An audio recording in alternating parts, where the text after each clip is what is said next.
அனைவருக்கும் அதிர்ஷ்டமுதயமாகட்டும். அனைவருக்கும் அதிர்ஷ்டமுதயமாகட்டும்.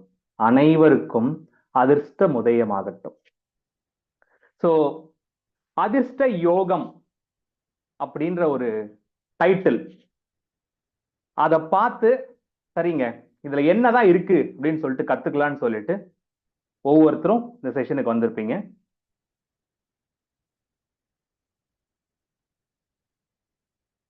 ஆடியோ கிளியரா இருக்கு, எல்லாருக்கும் ஆடியோ கிளியரா இருக்கு. ஒருத்தங்க மட்டும் மெசேஜ் போட்டிருந்தீங்க, ஆடியோ கிளியரா இருக்கு. ஸோ இன்னைக்கு இந்த செஷன் பத்தி அடுத்ததா சொல்றேன். அதுக்கு முன்னாடி என்ன பத்தி சில விஷயங்கள், அது ஒரு முக்கியமான நபர் உங்களுக்கு சொல்லுவார். நான் ஏற்கனவே எடுத்த ஒரு வகுப்பை பத்தியும் என்ன பத்தியும் ஒரு முக்கியமான நபர் உங்ககிட்ட ஷேர் பண்ணுவாரு. இத பாருங்க. ஹார்மோன் தெரப்பி உதய் அப்படிங்கிறவர் இந்த வகுப்பு எடுக்கிறாருங்க. இந்த வகுப்புல மூளையில சுரக்கிற எல்லா ஹார்மோன்ஸை பத்தியும் அவர் பேசுவார். இந்த வகுப்புல யார் கலந்துக்கலாம்னா எல்லாரும் கலந்துக்கலாங்க. அதாவது குறிப்பா சிகிச்சை கொடுக்குறீங்க இல்லையா, ஹீலர்ஸ், அக்குபஞ்சர், நீரோதெரப்பி, முத்ரா, ரேக்கி, பிராணி ஹீலிங், டச் ஹீலிங், இயற்கை வைத்தியம், ஹோமியோபதி, மலர் மருந்துகள், ஆங்கில மருந்துகள், சிகிச்சை கொடுக்குறவங்க இந்த ஹார்மோன் தெரப்பி கற்றுக்கிட்டிங்கன்னா உங்கள் நோயாளிக்கு ஓஹோ இதனால தான் இவங்க நம்ம நல்லா இல்லை, நம்ம என்னதான் சிகிச்சை கொடுத்தாலும் சரியாக மாட்டேங்குதுன்னு புரிஞ்சுட்டு எதையும் கொஞ்சம் அவங்களுக்கு புரிய வச்சுட்டிங்கன்னா அவங்க நோயை குணப்படுத்திடலாம்.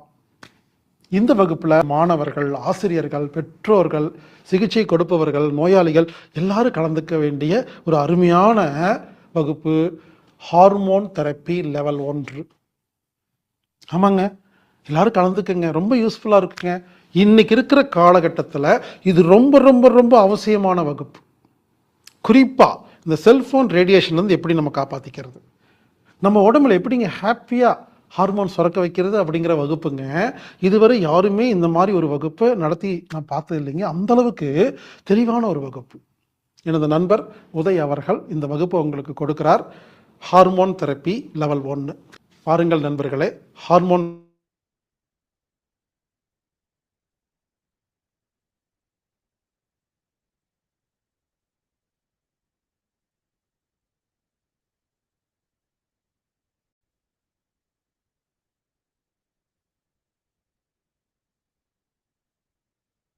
ஸோ இப்போ ஹீலர் பாஸ்கர் அண்ணா ஐயா அவர்கள் என்னை பத்தி சொன்னதை நீங்க கிளியரா கேட்டிருப்பீங்க. அதாவது ஒரு பானை சோத்துக்கு ஒரு சோறு பதம் பார்த்தா போதும் அப்படின்னு சொல்ற மாதிரி, நான் ஏற்கனவே எடுத்த ஒரு வகுப்பு ஹார்மோன் தெரப்பி அப்படின்ற வகுப்பை பத்தி அவர் தெளிவா சொல்லியிருப்பாரு. அதுல சொன்ன விஷயம்னா, இந்த அளவுக்கு தெளிவா இது வரைக்கும் யாரும் சொல்லி நான் பார்த்ததே இல்லை, அந்த அளவுக்கு தெளிவான ஒரு வகுப்பை இவர் கொடுக்கிறாரு அப்படின்னு சொல்லியிருப்பார். இப்போ இது ஹார்மோன் தெரப்பின்ற முதல் கிளாஸுங்க. இப்போ நான் எடுக்கக்கூடிய இந்த அதிர்ஷ்ட யோகம், இந்த அதிர்ஷ்ட யோகம் அப்படின்ற கிளாஸ் பத்தி அவர் என்ன சொல்லியிருக்காருன்னா,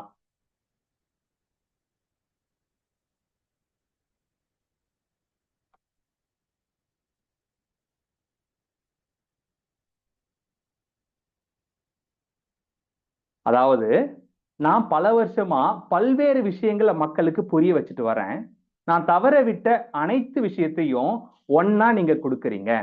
எனவே ஒரு மனுஷன் எனது அனைத்து விஷயங்களையும் உங்களுடைய அனைத்து விஷயங்களையும் ஒன்னு சேர்த்து கடைபிடிக்கும் போது கண்டிப்பா சிறப்பா வாழ்வார்னு நம்புறேன். இப்படிக்கு ஹீலர் பாஸ்கர் அப்படின்னு சொல்லிட்டு இந்த அதிர்ஷ்ட யோகம் வகுப்பை பத்தி அவர் கொடுத்த ஃபீட்பேக் தாங்க இது.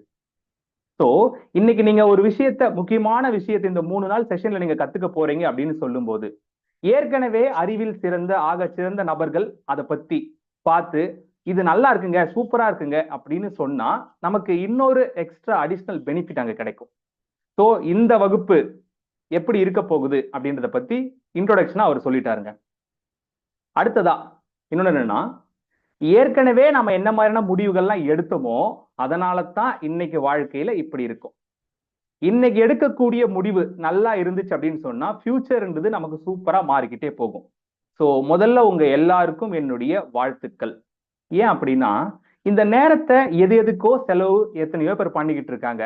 ஆனா உங்களுடைய வாழ்க்கையில ஒரு நல்ல மாற்றத்தை கொண்டு வரணும், சந்தோஷமா நிம்மதியா ஜாலியா வாழணும் அப்படின்ற நோக்கத்துல நீங்க இந்த வகுப்புக்கு வர முடிவு எடுத்ததுக்கு முதல்ல உங்களை நீங்களே வாழ்த்திக்கோங்க, அப்ரிஷியேட் பண்ணிக்கோங்க.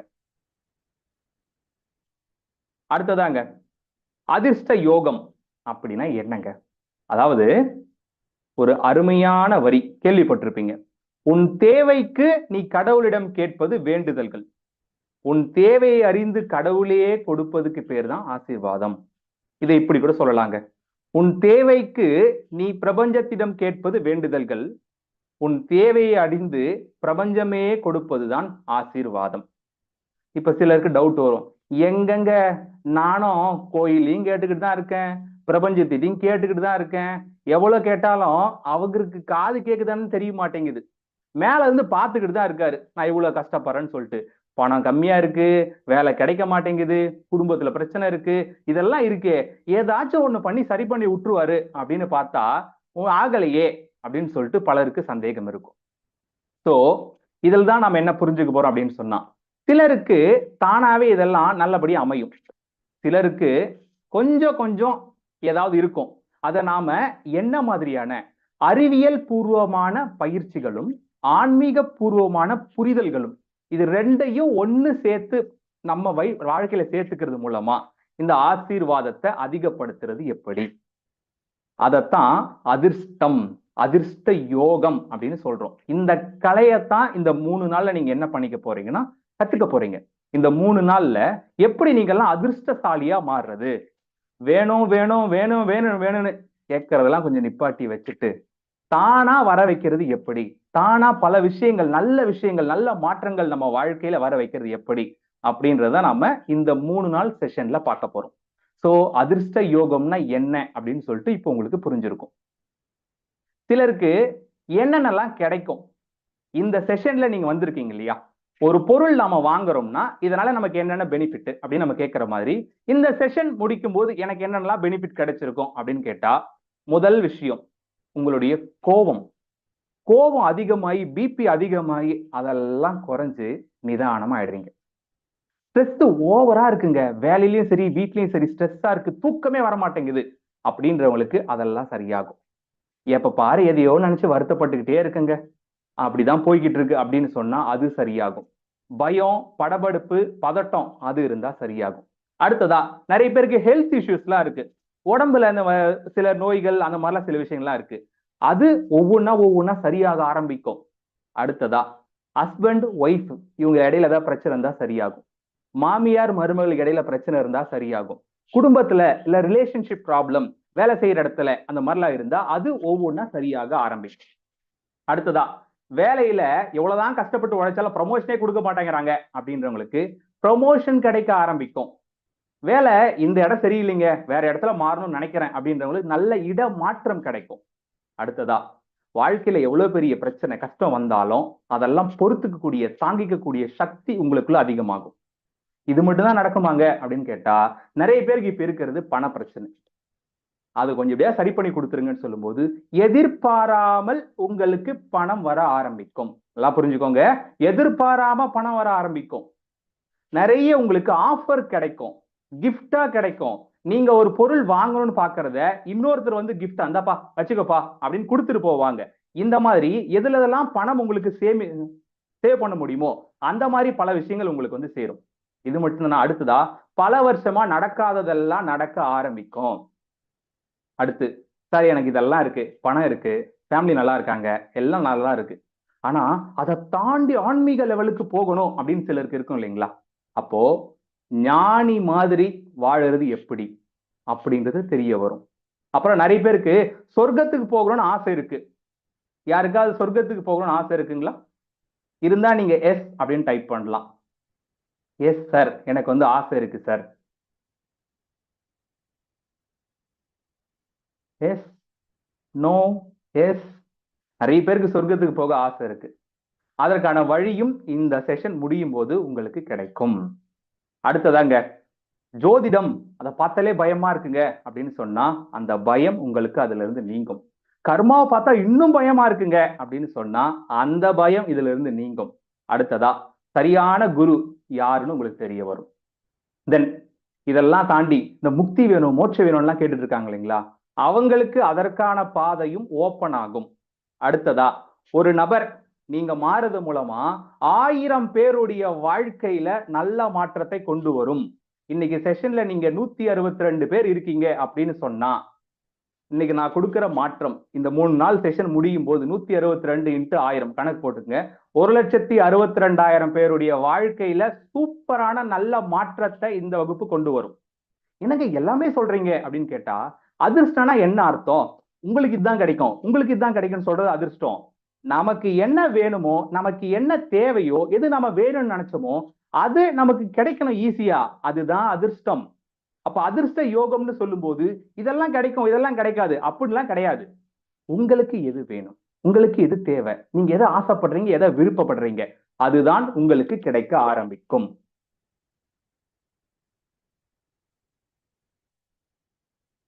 சரிங்க, இவ்வளோ சொல்றீங்க, கிடைக்கும் கிடைக்கும்னு சொல்றீங்க, உண்மையிலேயே கிடைக்குமா? உண்மையிலேயே கிடைக்குமா அப்படின்ற கேள்வி வரணும். கேள்வி வருதா இல்லையான்லாம் பரவாயில்ல, கேள்வி வரணும். அதற்கு இப்ப பதில் கொடுக்குறேங்க.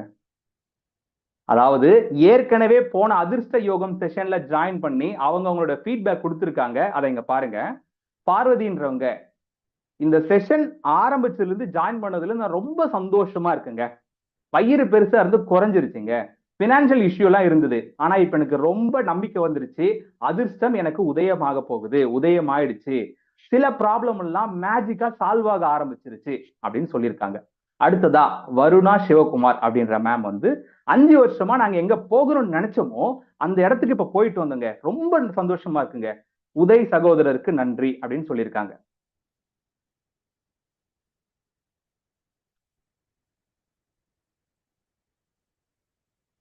தென் அடுத்ததா பாருங்க, சைனா கவர்மெண்ட்ல 14 நாள் ப்ரோக்ராம், அத சைனா கவர்மெண்டே ஃப்ரீயா ஏத்துக்கிட்டாங்களாம், அந்த நியூஸ் சொல்லியிருக்காங்க.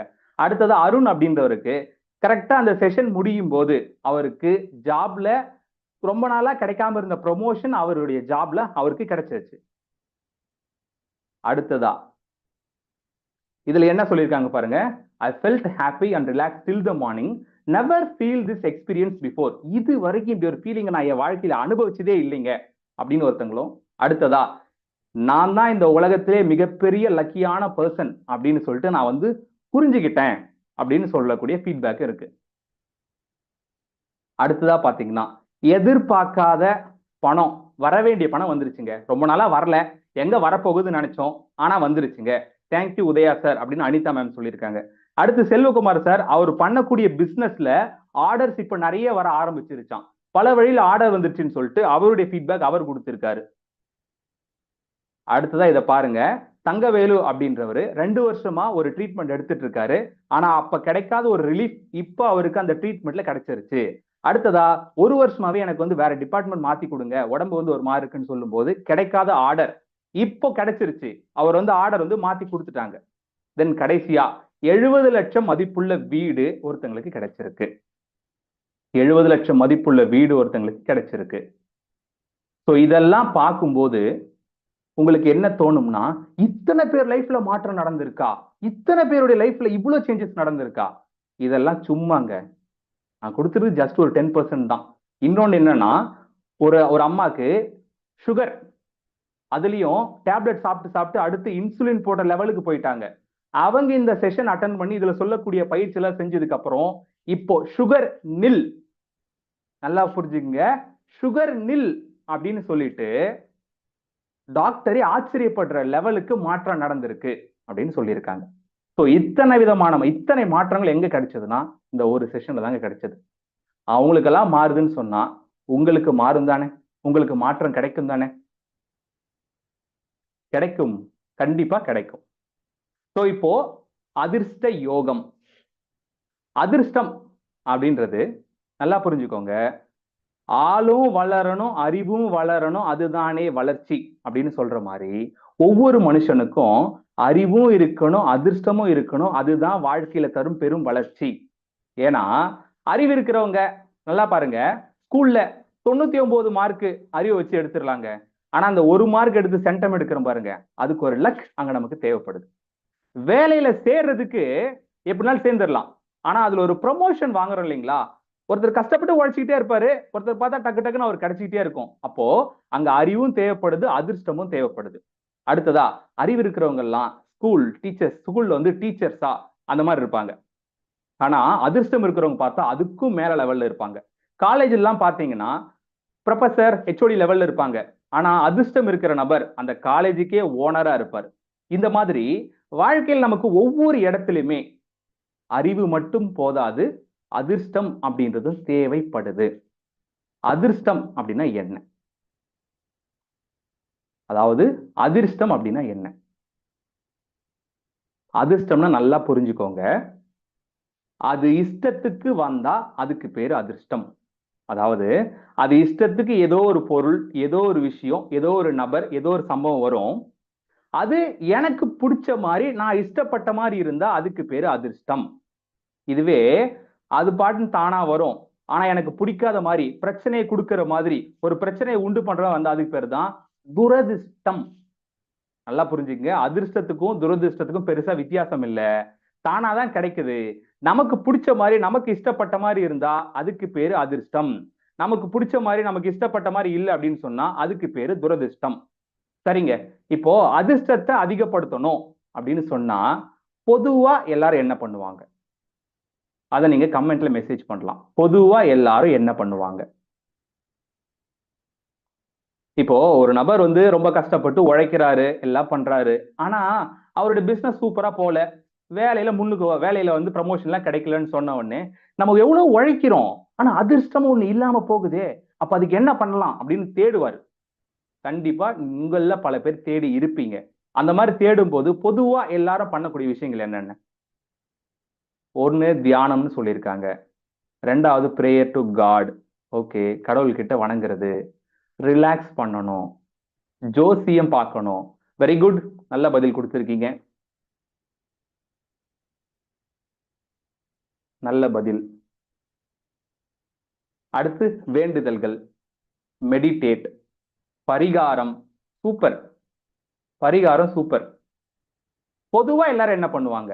பிரார்த்தனை பண்ணுவாங்க, பிரபஞ்சத்திட்ட வேண்டுவாங்க, பரிகாரம் பண்ணுவாங்க, ஜோசியம், இமேஜினேஷன், கடின உழைப்பு. ஏற்கனவே கடினமா உழைக்கிறேன், ஆனா உழைச்சாலும் எனக்கு அந்த ரிசல்ட் கிடைக்கல, அப்ப ஏதோ ஒண்ணு மிஸ் ஆகுது, அதுதான் என்ன? அதான் அதிர்ஷ்டமா இருக்குமோ, அதுக்காக தான் இதெல்லாம் பண்ணுமோ அப்படின்னு சொல்லிட்டு. ஓகே, பதில் சொன்ன அத்தனை பேருக்கும் நன்றிகள். அதாவது இப்ப அதிர்ஷ்டம்னு சொன்ன உடனே ஒவ்வொருத்தரும் என்ன பண்ணுவாங்க? ஒரு கழுத போட்டோ ஒண்ணு இருக்குங்க. ரெண்டு கழுத, ஒரு கழுதுல ரெண்டு கழுத. என்னை பார் யோகம் வரணும், அதை வாங்கி வீட்டுல மாட்டினா உங்களுக்கு அதிர்ஷ்டம் வரும் அப்படின்னு சொல்லுவாங்க. அடுத்ததா, ஒரு ராசிக்கல் ஒண்ணு வாங்கி போடுப்பா, போட்டுட்டுனா உனக்கு அதிர்ஷ்டம் வரும்.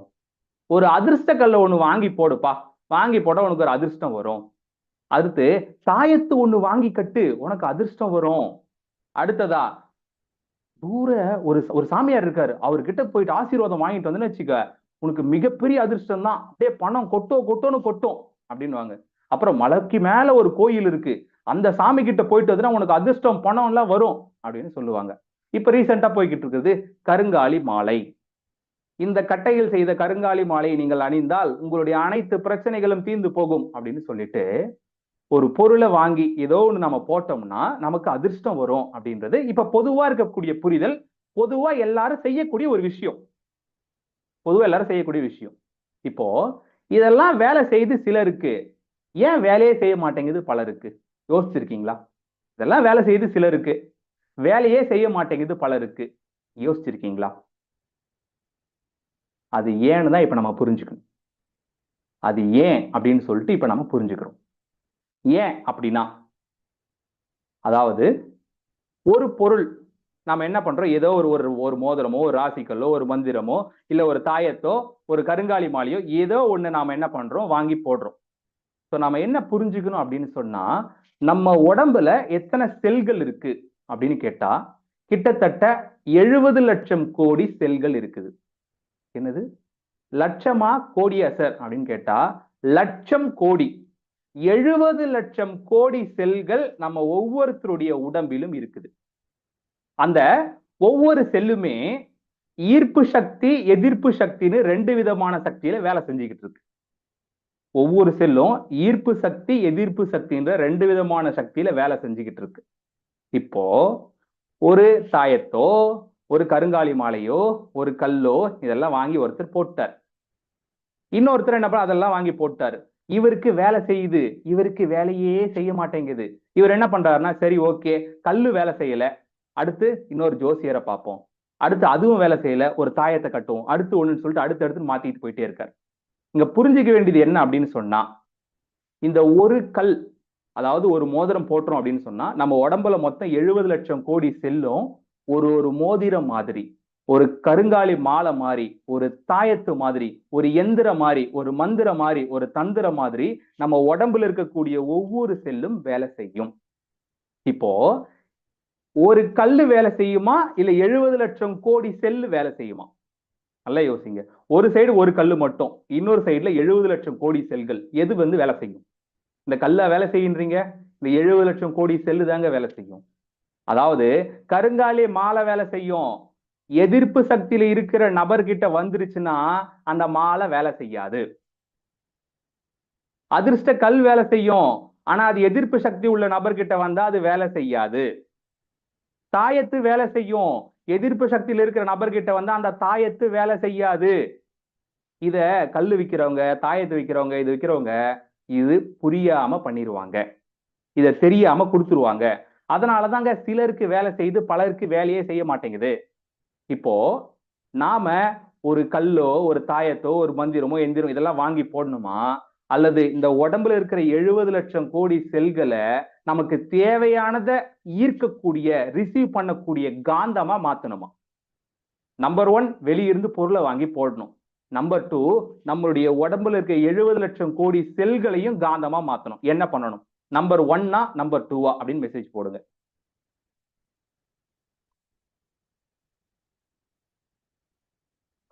Number 1 or number 2? 2 2 2 2 2.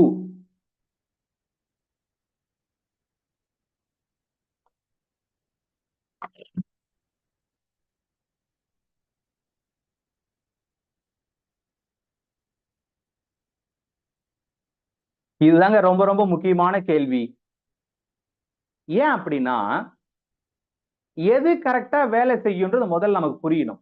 அதிர்ஷ்ட யோகம் கிளாஸுக்கு நாம வந்திருக்கோம் அப்படின்னு சொன்னா, அதிர்ஷ்ட யோகம் கிளாஸ்க்கு நாம வந்திருக்கோம் அப்படின்னு சொன்னா அந்த தெளிவு நமக்கு முதல்ல வேணுங்க.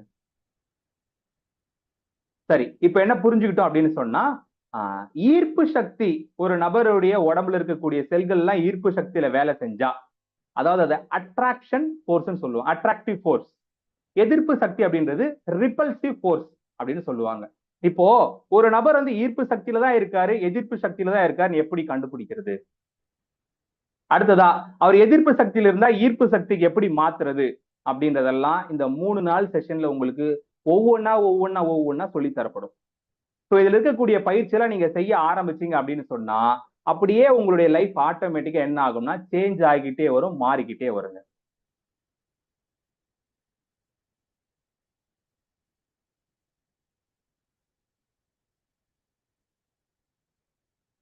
அதாவது இவ்வளவு மாற்றம் வந்ததா? இப்போ இந்த செஷன்ல நான் ஃபீட்பேக்ஸா கொடுத்தேன். யார் யார் என்னென்ன ஃபீட்பேக்ஸ் எல்லாம் சொல்லியிருக்காங்கன்னு சொல்லிட்டு ஒவ்வொரு ஃபீட்பேக்குமே கொடுத்தேன். அதுலயே சிலருக்கெல்லாம் அந்த இன்சுலின் போடுற லெவல்ல இருந்தே சுகர் நில் ஆயிருக்கு. இன்னும் பல விஷயங்கள், இன்னும் நூத்துக்கணக்கான ஃபீட்பேக்ஸ் இருக்கு. அதை நான் அடுத்தடுத்த நாள் போகும்போது உங்களுக்கு ஒவ்வொன்றா கொடுக்குறேன். இதுக்கு விருப்ப தொகையா அப்படின்னு சொல்லிட்டு சிலருக்கு சந்தேகம் வரலாம்.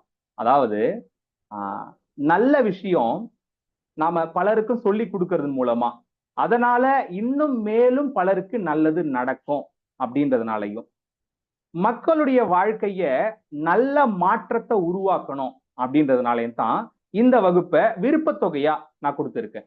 இதுக்கு சிலர் 1 ரூபாயில இருந்து 1 ரூபாய், 5 ரூபாய், 10 ரூபாய், 20 ரூபாய், 50, 100, 200, 300, 500ன்னு சொல்லிட்டு ஒவ்வொருத்தங்களும், அதுக்கு மேல சிலர்னு சொல்லிட்டு ஒவ்வொருத்தங்களும் அவங்களால முடிஞ்ச தொகையை கொடுத்து இந்த வகுப்புல கலந்துகிட்டு இருக்காங்க. சோ இந்த விஷயங்கள் அவங்களுக்கு தெரிய வருது அப்படின்னு சொன்னா, தெளிவா புரியுதுன்னா, ஒரு நபரால 1000 பேருடைய நபர்ல நல்ல மாற்றம் வருங்க. அந்த மாற்றத்துக்காகத்தான் இத விருப்ப தொகையா சொல்லி கொடுத்துட்டா பல பேருடைய லைஃப் சூப்பரா மாறுமே அப்படின்ற ஒரு நோக்கத்துக்காக இந்த செஷனை இப்போ விருப்ப தொகையா கொடுத்துட்டு இருக்குங்க.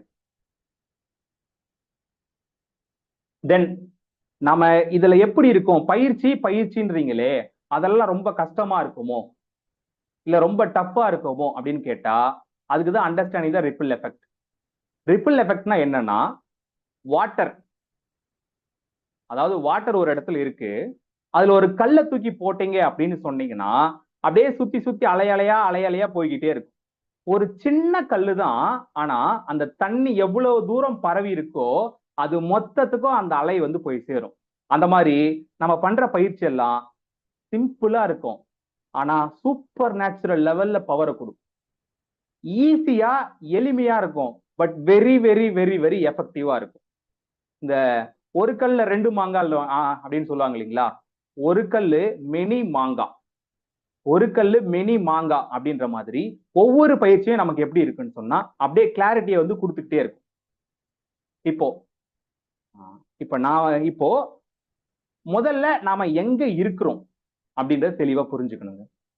ஒரு ஊருக்கு போகணும்னு பாக்குறோம், இல்ல ஒரு ஊருக்கு போகணும்னு பாக்குறோம்னா முதல்ல நாம எந்த ஊர்ல இருக்கிறோம், எப்படி நாம போகிறது அப்படின்றத கிளாரிட்டி நமக்கு வரணும். அதுக்கு ஒரு ஸ்டோரி, ஒரு கதை. இந்த கதை உங்களுக்கு புரிஞ்சிருச்சு அப்படின்னு சொன்னா இப்போ உங்க வாழ்க்கையில நீங்க எங்க இருக்கிறீங்க, நீங்க எதிர்பார்க்கிறது எந்த இடத்துல இருக்குது, அதுக்கு போக என்னென்னலாம் சேர்த்துக்கணும்ன்ற தெளிவு உங்க ஒவ்வொருத்தருக்குமே இப்ப வந்துடும். ஸோ அந்த கதை சொல்ல ஆரம்பிக்கிறேன், எல்லாரும் அப்படியே கிளியரா கேளுங்க. இது வெறும் கதை இல்லைங்க, உங்க வாழ்க்கையை பிரதிபலிக்கக்கூடிய, உங்க வாழ்க்கையை மாத்தக்கூடிய ஒரு கதை. அதாவது ஒரு அழகான கிராமம், அந்த கிராமத்துல ரெண்டு நண்பர்கள். ஒரு நண்பன் பேரு ராமு, இன்னொரு நண்பர் பேரு சோமு. இந்த ராமு அப்படின்றவரு நல்லா படிச்சு வேலைக்கு போயிட்டு கல்யாணம் எல்லாம் பண்ணிட்டு அப்படியே ஜாலியா இருக்கக்கூடிய ஒரு நபர். இவர் பேரு ராமு. ரெண்டாவதா சோமுன்னு ஒரு நபர் இருக்காரு. அவர் என்னன்னா, இதெல்லாம் ஒரு வாழ்க்கையப்பா எல்லாரும் வாழ்ந்துகிட்டு இருக்காங்க, நம்ம எல்லாம் வந்து வாழ்க்கையை பத்தி புரிஞ்சுக்கணும் அப்படின்னு சொல்லிட்டு நிறைய ஆன்மீக கிளாஸ் போவாரு, நிறைய யூடியூப் வீடியோ பார்ப்பாரு, நிறைய புத்தகங்கள் படிப்பாரு. இப்ப நீங்க வந்திருக்கீங்களே இந்த மாதிரி கிளாஸுக்கு எல்லாம் வருவாரு, நிறைய விஷயம் கத்துக்கிட்டு வச்சிருக்கக்கூடிய வாழ்க்கையில ஒரு ஒரு பிரம்மாண்டமான ஒரு பிரமாதமான மனிதர்னு வச்சுக்கோங்களேன். இப்போ கேள்வி என்னன்னா, ராமு நல்லா சந்தோஷமா நல்லா வாழ்வாரா அல்லது சோமு சந்தோஷமா நல்லா வாழ்வாரா? ராமுவா சோமுவா? அதாவது எல்லாரும் மாதிரியும் சராசரியா ஒரு மனுஷ வாழ்க்கைய வாழற ராமு நல்லா வாழ்வாரா, அல்லது எல்லாத்தையும் கத்துக்கணுங்க, நம்ம வாழ்க்கையை புரிஞ்சுக்கணுங்க அப்படின்னு சொல்லிட்டு நம்மள மாதிரி, நீங்க இந்த செஷன்லாம் வந்திருக்கீங்களா, உங்களை மாதிரி வந்திருக்கக்கூடிய சோமு சூப்பரா வாழ்க்கையை வாழ்வாரா? இதுதான் கேள்வி. நீங்க பதில் போட்டால்தான் உங்களுக்கு நீங்க எங்க இருக்கீங்கன்னு புரிய வரும். இது ராமு சோமு கதை அல்ல, இது உங்களுடைய கதைன்னு சொல்லிட்டு கதை முடியும் போதுதான் தெரியும். ஒவ்வொருத்தரா அதுக்கான பதில வந்து போட ஆரம்பிச்சிட்டீங்க.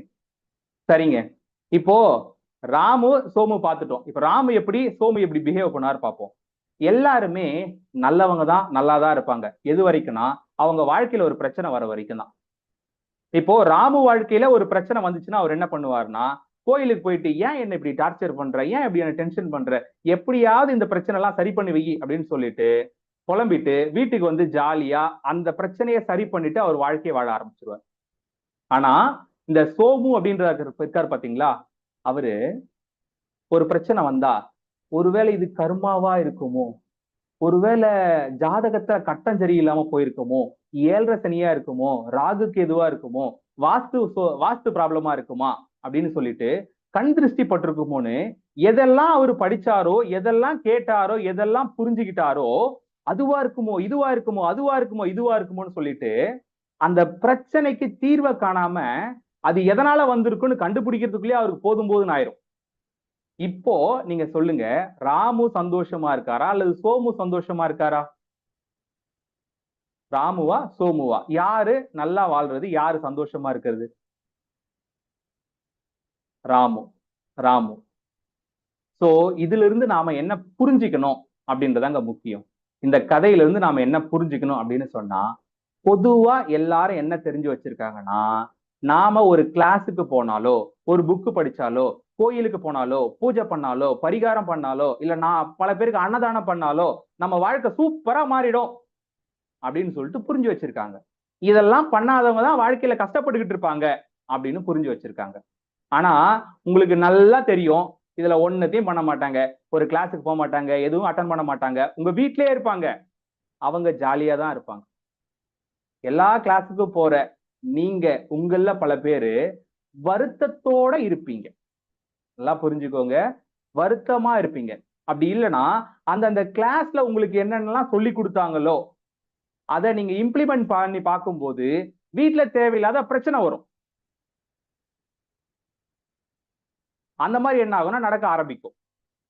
ஸோ இப்போ நாம என்ன புரிஞ்சுக்கணும்னா, இதுல இருந்து என்ன தெரிய வருது அப்படின்னு சொன்னா, நம்ம என்ன கத்துக்கிறோம், எவ்வளவு கத்துக்கிறோம், கத்துக்கிட்டே இருந்தாலும் வாழ்க்கையில முன்னுக்கு வருவோம் அப்படின்னு கிடையாது.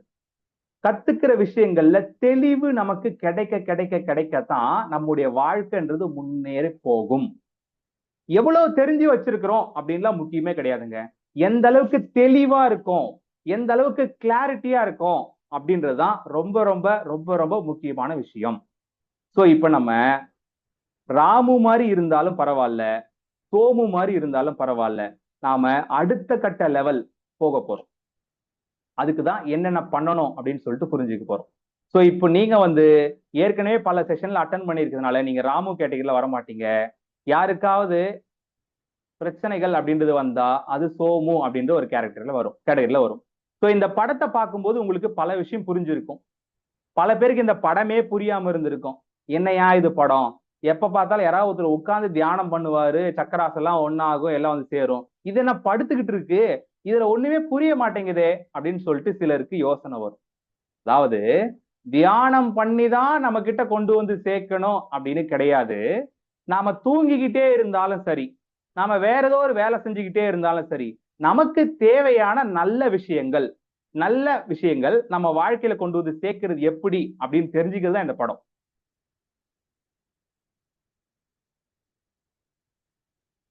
சோ இத நம்ம புரிஞ்சுக்கணுங்க.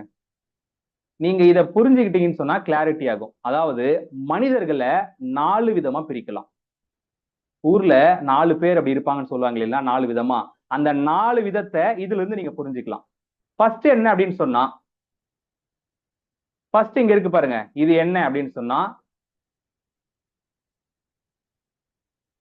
அவங்க கத்துக்கவும் மாட்டாங்க, சந்தோஷமா இருக்கவும் மாட்டாங்க. அதான் விஷயம். ஃபர்ஸ்ட் என்னன்னா லேர்ன் ஹாப்பி. எதையும் கத்துக்கவும் மாட்டாங்க, அவங்க சந்தோஷமா இருக்கவும் மாட்டாங்க. எப்ப பாரு என் வாழ்க்கை இப்படி இருக்கு, அப்படி இருக்கு, இப்படி இருக்கு, அப்படி இருக்குன்னு சொல்லிட்டு புலம்பிக்கிட்டே இருப்பாங்க. அந்த மாதிரி நபர்கள் நீங்க பார்த்திருப்பீங்க. அடுத்து இந்த 2வது என்ன அப்படின்னு சொன்னா, இவங்க எதையுமே கத்துக்க மாட்டாங்க, ஆனா லைஃப்ல சூப்பரா சந்தோஷமா இருப்பாங்க. உங்க வீட்லயே இந்த மாதிரி நபர்கள்லாம் இருப்பாங்க. சிலருக்கு ஹஸ்பண்டா இருக்கலாம், சிலருக்கு ஒய்ஃபா இருக்கலாம், எந்த கிளாஸுக்கும் போக மாட்டாங்க, ஒன்னும் பண்ண மாட்டாங்க, ஆனா அவங்க பாட்டு ஜாலியா இருந்துட்டு தான் இருப்பாங்க. அவங்களால உங்களுக்கு தான் தேவையில்லாம என்ன ஆகுனா டென்ஷன் ஆகி டிப்ரெஷன் ஆகி அதெல்லாம் ஆகிக்கிட்டு இருக்கும். இது நம்பர் 2 கேட்டகரி. அடுத்து 3வது கேட்டகரி என்னன்னா, இவங்க நிறைய கிளாஸுக்கு போவாங்க, கோர்ஸுக்கு போவாங்க, நிறைய விஷயங்கள்லாம் கத்துக்குவாங்க, ஆனா இவங்க கிட்ட சந்தோஷம் இருக்காது. எதையோ நினைச்சு வருத்தப்பட்டுக்கிட்டு அதை ஆகிக்கிட்டு இது ஆகிக்கிட்டுன்னு சொல்லிட்டு டென்ஷன் ஆகிட்டு இருப்பாங்க. நம்பர் 4 என்ன அதுனா, அதாங்க லேர்ன் ஹாப்பி. நம்ம கத்துக்க கத்துக்க கத்துக்க வாழ்க்கையில சந்தோஷம் அதிகமாகிக்கிட்டே போகும். தெரிஞ்சுக்க தெரிஞ்சுக்க தெரிஞ்சுக்க வாழ்க்கையில தெளிவாகிக்கிட்டே போகும். எத்தனை பேருக்கு வாழ்க்கையில தேடல் இன்னும் இருக்கு? எத்தனை பேருக்கு வாழ்க்கையில் இன்னும் தேடல் இருக்கு? உங்களுக்கு தேடல் இருக்கு அப்படின்னு சொன்னா எஸ் அப்படின்னு சொல்லி நீங்க டைப் பண்ணலாம். அதெல்லாம் கம்ப்ளீட் ஆயிருச்சுங்க அப்படின்னு சொன்னா நோன்னு சொல்லலாம். எஸ் எஸ் எஸ், நிறைய பேருக்கு வாழ்க்கையில தேடல் இருக்குது இருக்குது இருக்குது அப்படின்னு போடுறீங்க. அப்போ தேடல் இருக்குது, எல்லாருக்குமே தேடல் இருக்குது. உங்க தேடல் முடிவடையணும், பூர்த்தி ஆகணும் அப்படின்னு சொன்னா அதுக்கு என்ன தேவைன்னா தெளிவு அப்படின்றது தேவை. கிளாரிட்டி, தெளிவு அப்படின்றது தேவை. இல்லைன்னு வையுங்க, அடுத்து சிவாஜி பட டைலாக் மாதிரி ஓடினேன் ஓடினேன் வாழ்க்கையின் எல்லை வரை ஓடினேன் அப்படின்ற மாதிரி தேடினேன் தேடினேன் வாழ்க்கை முடிவு வரைக்கும் தேடினேன், ஆனா தேடல் தான் முடிவடையவே இல்லை அப்படின்னு சொல்ற மாதிரி ஆயிடும். ஏன்னா ஒவ்வொரு விஷயம் நம்ம புதுசா கத்துக்க கத்துக்க கத்துக்க அதுல நமக்கு தெளிவு கிடைச்சதுன்னு சொன்னா தேடல் முடிவடைய ஆரம்பிச்சிரும் வாழ்க்கையில. அதுக்கப்புறம் தேட மாட்டோம். நாம இது வேணும் அது வேணும்னு சொல்லிட்டு தேட மாட்டோம். வாழ்க்கை இன்னும் சந்தோஷமா என்ஜாய்ஃபுல்லா ஜாலியா வாழ ஆரம்பிச்சிருவோம். ஸோ இந்த தேடல் உங்களுக்கு முடிவடையணும், பூர்த்தி அடையணும் அப்படின்னு சொன்னா ஒவ்வொரு இடத்துலயும் உங்களுக்கு தெளிவு கிடைச்சிக்கிட்டே இருக்கணும். ஸோ இப்போ இந்த கதையிலிருந்து நாம என்ன புரிஞ்சு வரோம் அப்படின்னு சொன்னா இவங்களுக்கு எல்லாம் மார்க் கொடுக்கணும். இப்போ நீங்க எவ்வளவு மார்க் எடுத்திருக்கீங்க அப்படின்னு பாருங்க. அதாவது ஃபர்ஸ்ட் இருக்கிறவர் யாருன்னா அவர் எந்த விதமான வகுப்புக்கும் போக மாட்டாரு, சந்தோஷமாவும் இருக்க மாட்டாரு, எப்பாரு புலம்பிக்கிட்டே இருக்கிற ஒரு நபர் நிறைய பேர் பார்த்துருப்பீங்க. அவங்களுக்கு 0 மார்க். அடுத்ததா ரெண்டாவது யார் அப்படின்னு சொன்னா இவங்க எந்த கிளாஸுக்கும் போக மாட்டாங்க, ஆனா சந்தோஷமா இருப்பாங்க, லைஃப் சூப்பரா போகும், இவங்களுக்கு 50 மார்க். அடுத்ததா இருக்கக்கூடியது யாருன்னா நிறைய கிளாஸுக்கு போவாங்க, நிறைய பூஜை பரிகாரம் என்னென்னமோ பண்ணுவாங்க, ஆனா அவங்க லைஃப்ல சந்தோஷம் இருக்காது, இவங்களுக்கு -50 மார்க். ஏங்க -50 மார்க் அப்படின்னு கேட்டா நிறைய நேரத்தை செலவு பண்ணியாச்சு, டைமை செலவு பண்ணியாச்சு, பணத்தை செலவு பண்ணியாச்சு, எவ்வளவோ செலவு பண்ணியாச்சு, ஆனா அந்த சந்தோஷம் மட்டும் வாழ்க்கையில கிடைக்கவே மாட்டேங்குது அப்படின்றது வந்து -50 மார்க். இப்போ அடுத்ததா கத்துக்க கத்துக்க அதுல நம்ம சூப்பரா ஜாலியா ஆகிக்கிட்டே வரோம்னு சொன்னா அவங்களுக்கு வந்து 100 மார்க்குங்க. மொத்தமா எத்தனை மார்க்? 100 மார்க். ஸோ இந்த செஷன்ல நீங்க தெரிஞ்சுக்கிற ஒவ்வொரு விஷயம் உங்களை எங்க கொண்டு போகும்னா நீங்க 0ல இருந்தாலும் உங்களை 100க்கு கொண்டு போகும், -50ல இருந்தாலும் 100க்கு கொண்டு போகும், 50ல இருந்தாலும் 100க்கு கொண்டு போகும்.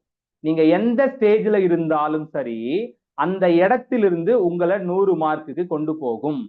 நீங்க கத்துக்க கத்துக்க கத்துக்க உங்க வாழ்க்கையில சந்தோஷம் அதிகமாகிக்கிட்டே இருக்கும், தேடல் கொஞ்சம் கொஞ்சமா கம்ப்ளீட் ஆகிக்கிட்டே இருக்கும், வாழ்க்கையே சூப்பரா மாற ஆரம்பிச்சு சூப்பரா ஓட ஆரம்பிக்கும். ஸோ இதைத்தான் நாம இந்த செஷன்ல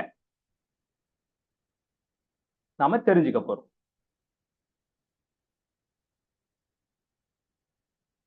அதுக்கு என்ன தேவை அப்படின்னு சொன்னா வள்ளுவர் ஏற்கனவே சொல்லியிருக்காருங்க.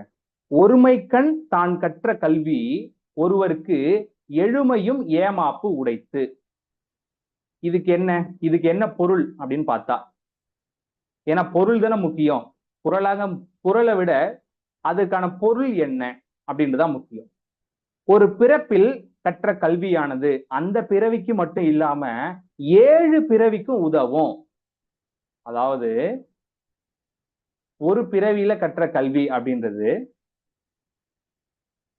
7 பிறவிக்கும் அவருக்கு உதவும் அப்படின்றதுதான் இதனுடைய அர்த்தம். சோ இன்னைக்கு கத்துக்கிற கல்வி 7 பிறவிக்கும் உதவுதா? இந்த ஒரு பிறவிக்கே உதவ மாட்டேங்குதுங்க நிறைய பேருக்கு.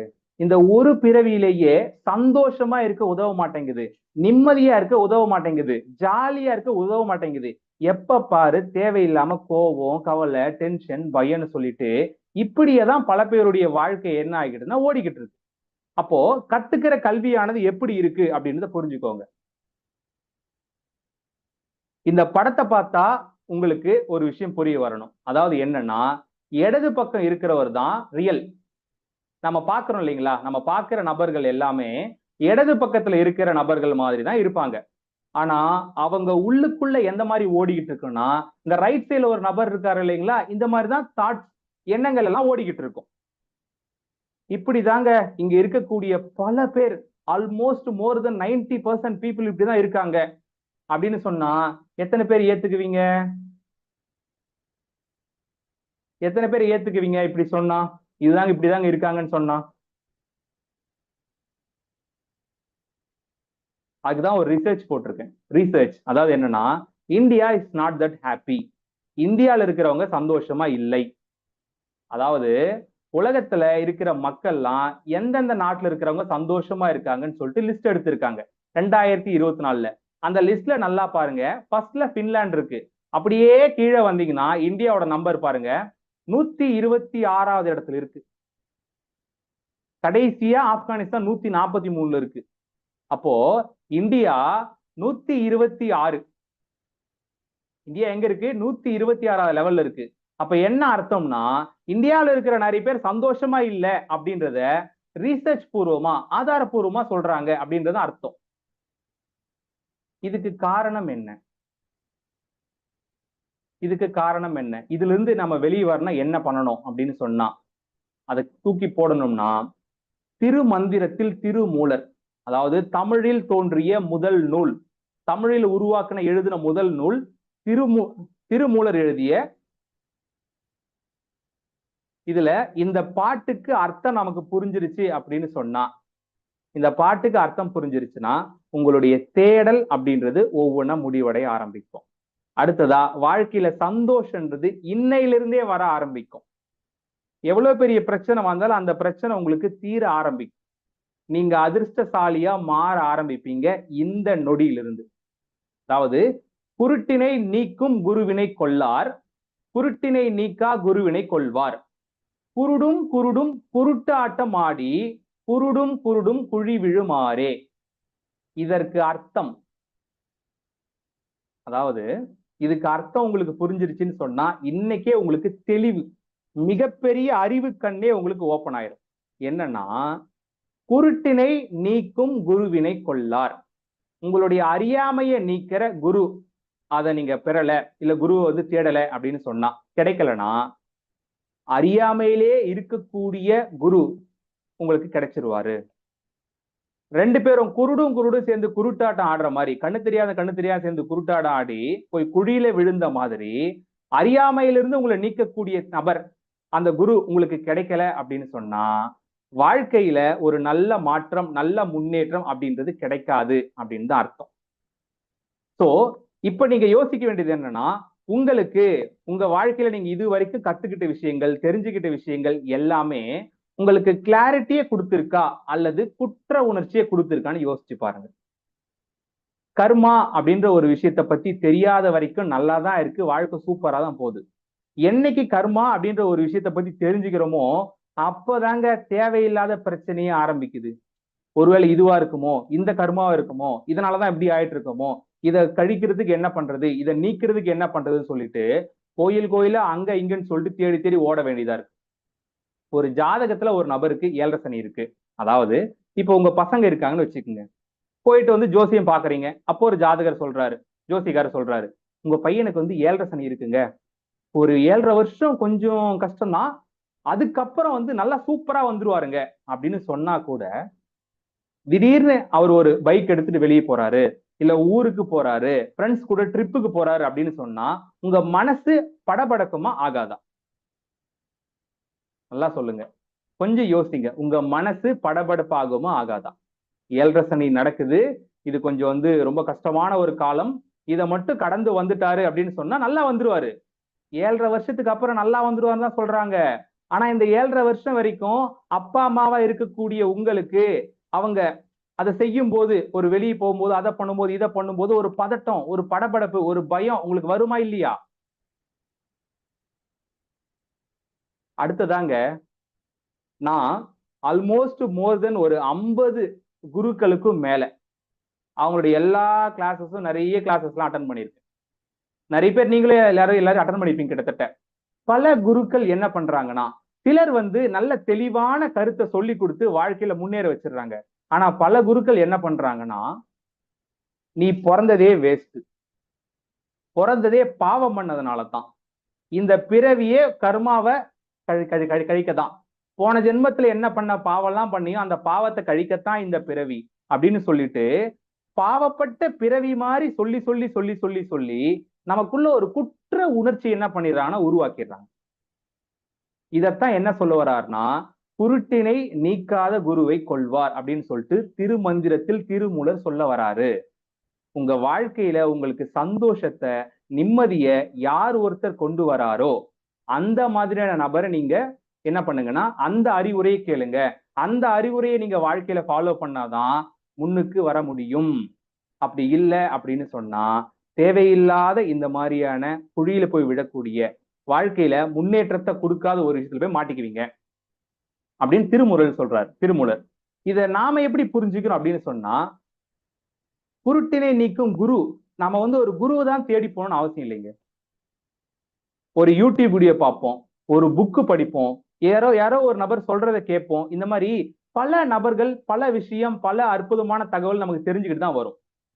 அது நம்ம வாழ்க்கையில் இருக்கக்கூடிய அறியாமையை நீக்குதா, நம்ம லைஃப்ல அடுத்த கட்டம் போக உதவுதா, இந்த ராமு சோமு மாதிரி இல்லாம அதை விட ராஜா மாதிரி சந்தோஷமா கத்துக்க கத்துக்க வாழ்க்கையில சூப்பரான மாற்றத்தை கொண்டு வருதா, அப்படின்ற மாதிரி விஷயங்கள் தகவல்கள் உங்களுக்கு தெரிஞ்சது அப்படின்னு சொன்னா, அதை கொடுக்குறாங்க அப்படின்னு சொன்னா, அந்த அறிவுரையை தான் நாம ஏற்றுக்கொள்ளணும் அப்படின்றத ஒரு தெளிவா புரிஞ்சுக்கணும்.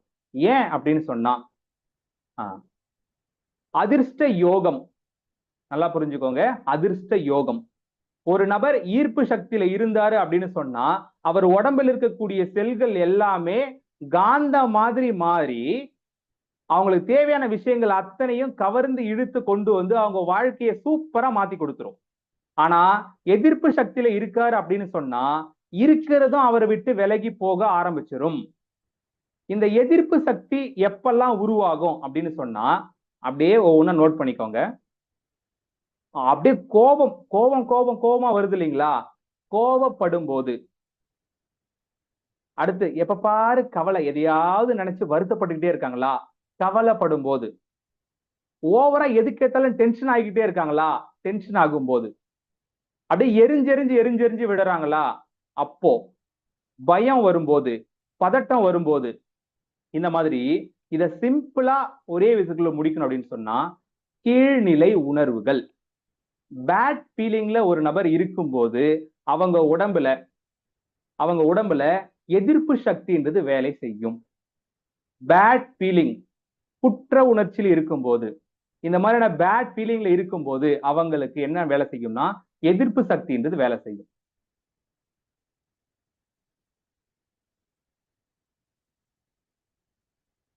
இப்போ இந்த வீடியோ பாருங்க, அந்த ஃபீலிங்ன்றது எப்படி வெளியே போகுது, இந்த வீடியோவை கிளியரா பாருங்க.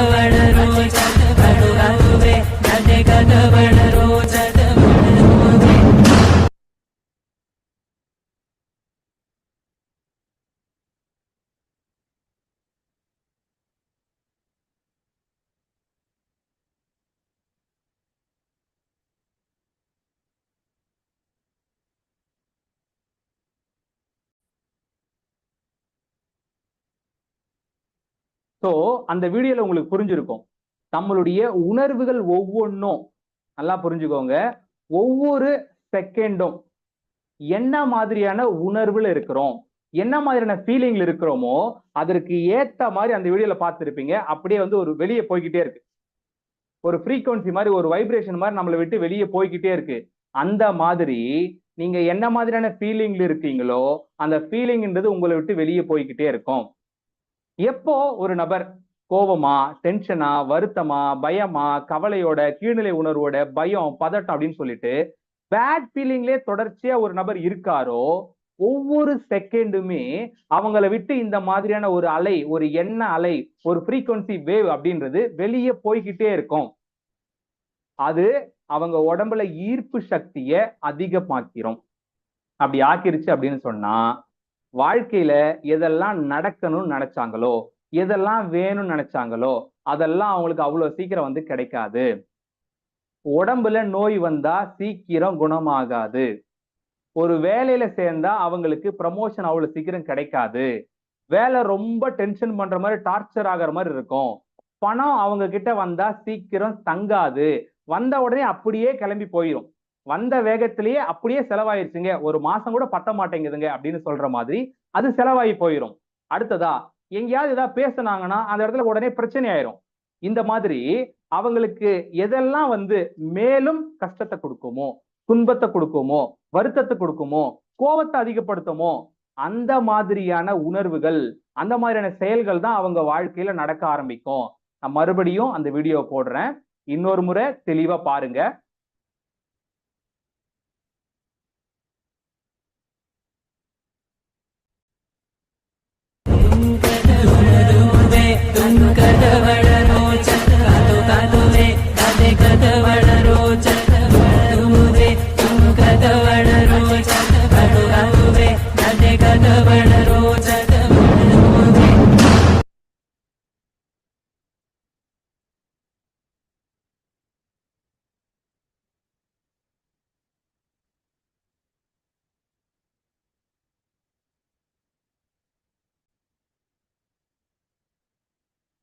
ஸோ இப்போ அந்த வீடியோ உங்களுக்கு பார்க்கும்போது தெளிவா புரிஞ்சிருக்கும். நாம ஒரு நபர் பேட் ஃபீலிங்ல, கீழ்நிலை உணர்வுகள்ல இருக்கும்போது என்ன மாதிரியான சக்தி, என்ன மாதிரியான எதிர்ப்பு சக்தியோ அந்த மாதிரி அவங்க உடம்புல இருந்து வெளியே போகுது அப்படின்றத இப்ப நீங்க பார்த்திருப்பீங்க. இது எதிர்ப்பு சக்தியா இருந்தாலும் பரவாயில்லைங்க, ஈர்ப்பு சக்தியா இருந்தாலும் பரவாயில்ல. இதுவே ஒரு நபர் குட் ஃபீல், சந்தோஷமா, ஜாலியா, ரிலாக்ஸா அவங்களுடைய வாழ்க்கையை அவங்க எடுத்துட்டு போறாங்க அப்படின்னு சொன்னா, அவங்களுடைய வாழ்க்கை எப்படி இருக்குன்னு சொன்னா, இந்த அதிர்ஷ்டம் அப்படின்றது அவங்கள தேடி ஓடி நாடி அவங்கள தேடி தேடி தேடி தேடி தேடி தேடி வர ஆரம்பிக்கும். சோ அத ரொம்ப சிம்பிளா எப்படி புரிஞ்சுக்கிறது, நம்ம வாழ்க்கையில இவ்வளவு நாள் துரதிர்ஷ்டசாலியா இருந்தா கூட என்ன மாதிரியான பயிற்சி செய்யறது மூலம் அதிர்ஷ்டசாலியா மாறுறது, அந்த எண்ண அலைகள் நம்மளை விட்டு ஓடிக்கிட்டே இருக்கு இல்லைங்களா, அதை எப்படி பாசிட்டிவா மாத்துறது அப்படின்றதெல்லாம் இப்போ ஒரு 2 மினிட்ஸ் பிரெயின் பிரேக்குக்கு அப்புறம் சொல்றேங்க. அதாவது 2 நிமிஷம் ரிலாக்ஸா கண்ணை மூடி இது வரைக்கும் நான் என்ன சொன்னேன் அப்படின்றத மட்டும் நீங்க யோசிங்க. அல்லது எந்திரிச்சு போயிட்டு வந்து 2 நிமிஷம் அமைதியா ரிலாக்ஸா இருந்துட்டு வாங்க.